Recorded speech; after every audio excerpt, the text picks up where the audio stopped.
142 students have so far been arrested following the new wave of unrest in schools across the country. Education CS Amina Mohammed blames the chaos on indiscipline. Joshua Makori now joins us with the latest details. A very good afternoon to you, Makori. What else have they talked about in as far as tackling the issue that is on everyone's lips?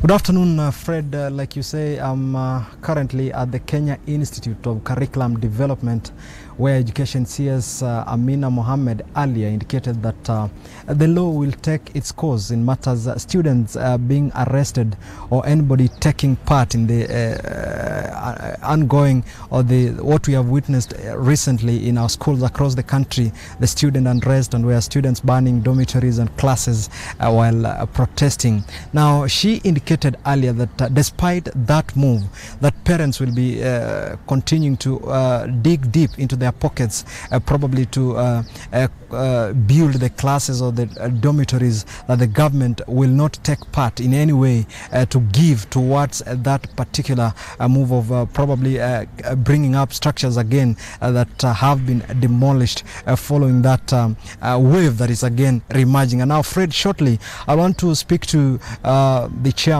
for the Education Committee under the Council of Governors, Professor Paul Chekonyi, who has been part of this particular stakeholders meeting that has been taking here since morning, to briefly tell us exactly maybe some of the recommendations that the Council of Governors will be thinking to implement in terms of ending this particular menace that again is being experienced across the country. Professor.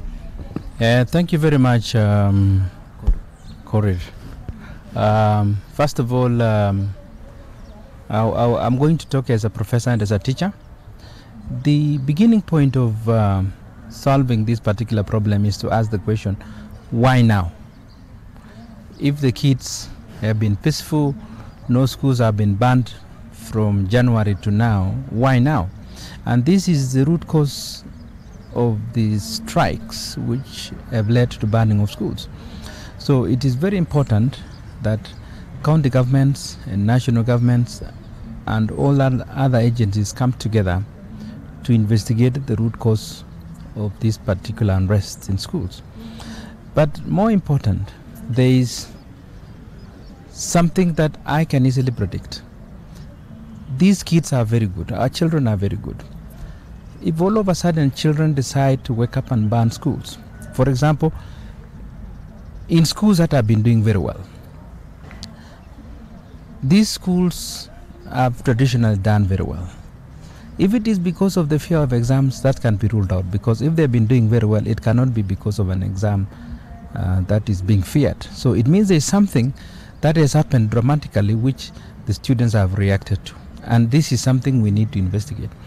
When I was teaching in high school those days and even in the university, I know at times kids are incited.